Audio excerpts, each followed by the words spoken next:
My experience, I think, is somewhat unusual in that it was not a sudden moment of conversion. There was not like a light bulb suddenly went off in my head and I realized, I believe this. This is for me.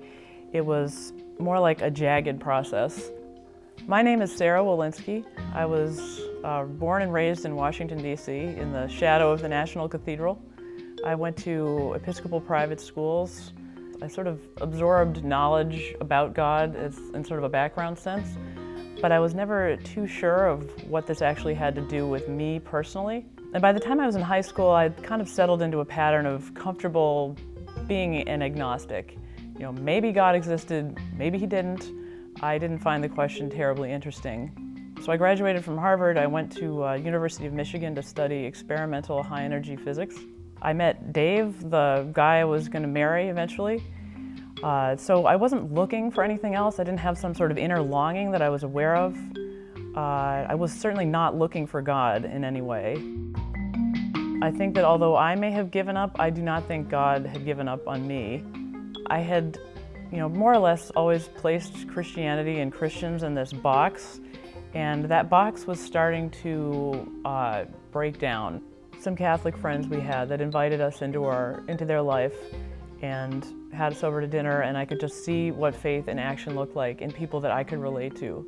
Before I'd always thought of Christians as these strange, squeaky clean people who never had a fun time, who never thought about anything difficult, who weren't interested in the life of the mind, and these people just completely blew those stereotypes out of the water, them and their friends, and I liked them as people. I liked what they had. I wanted it too, and I could see, okay, if there's people like this who are Christians, then maybe I could be too.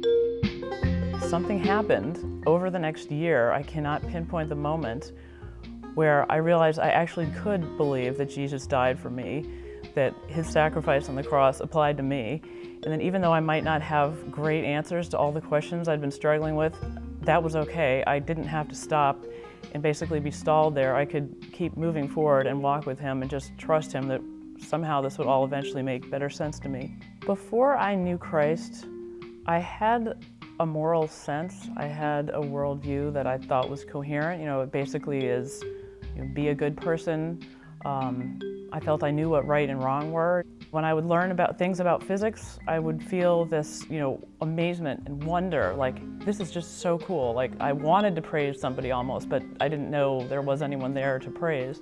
Now I know who to praise, and that's really satisfying and wonderful. Why should it be that humans can make sense of the universe? Why should we be able to describe the way nature behaves in terms of simple equations that can be printed on a t-shirt? To me, that is a pointer to there being some kind of a rational mind behind it all. It's not proof, I'm not looking for proof, but it's some kind of suggestion that what we see in nature is compatible with there being a divine being behind it all who thought it up.